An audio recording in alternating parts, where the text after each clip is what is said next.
prospect applies, we're going to process that application within 24 hours.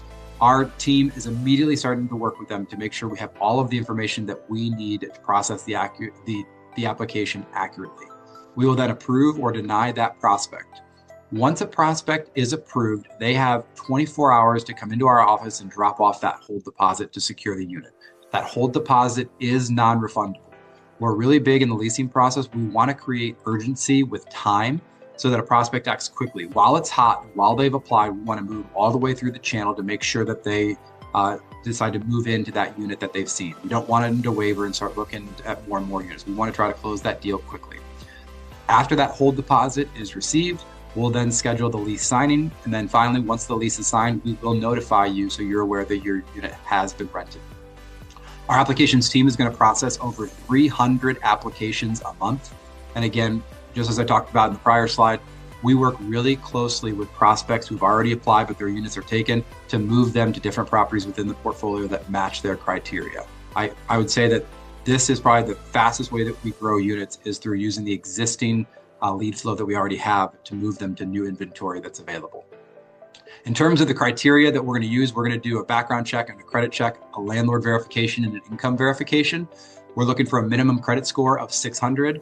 We're looking for no evictions, no bankruptcies in the last 5 years, no felonies, and we want to make sure that each resident has good landlord history. So we're following up on all of that to ensure that the residents that we're placing in your homes are going to take care of your property and they're going to pay the rent and fulfill the terms of their lease agreement with us. Lease renewals. So lease renewals and daily maintenance coordination, I would argue, are the two most important jobs in our organization. Both of those departments are going to dictate how long our residents stay in their existing unit.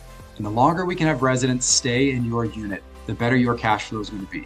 Move-outs are extremely expensive, so we try to make sure that we're doing everything we possibly can to keep residents in the units that they are staying in.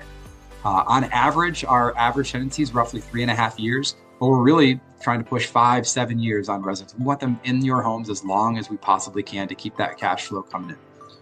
So our process for lease renewals is going to start 90 days when your lease is getting ready to expire. We will send you a notification with the exact lease amount that your residents are currently paying and allow you the opportunity to weigh in if there's any changes that you want to make to the renewal outside of what we would normally recommend, which is a 2.5% rent increase for a 12-month lease. And then if the resident goes month to month and chooses the month-to-month option, that option would be $50 more expensive than the 12-month option that we give them. At 60 days out, we will send the renewal offer to the resident, and that's when our renewals team is going to really kick into high gear. They're going to be calling and having conversations with your residents to try to get them to sign the lease. They want to really make sure the resident feels heard of what their experience has been thus far. How do we become even better to help them really enjoy their home and get the most out of it? And then we're going to really share with them the potential costs that they'd be looking at if they look to move and why it makes a lot of sense just to sign that lease renewal to stay with us long term. This is really, really important, and it takes a lot of care and a lot of empathy and compassion, as well as helping them just understand what their situation looks like so that we can drive them to the finish line to signing that 12-month lease. Again, we are going to hold our renewals team to a pretty high standard.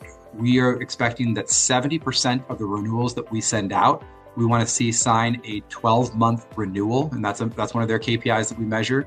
And then at least 80% of our residents are signing either the month-to-month or the 12-month renewal. So if I break that down, 70% we're hoping to have a 12-month lease, 10% go at least to month-to-month. And then realistically, we'd love to see it around 85% every month renewing their lease. Again, this is so important in the process to ensuring we maximize your cash flow by keeping your residents in the unit. Once a resident does sign their lease, we will notify you so you are aware that yes, they are staying another 12 months. You can also see the status of your leases and your tenants in your owner portal, which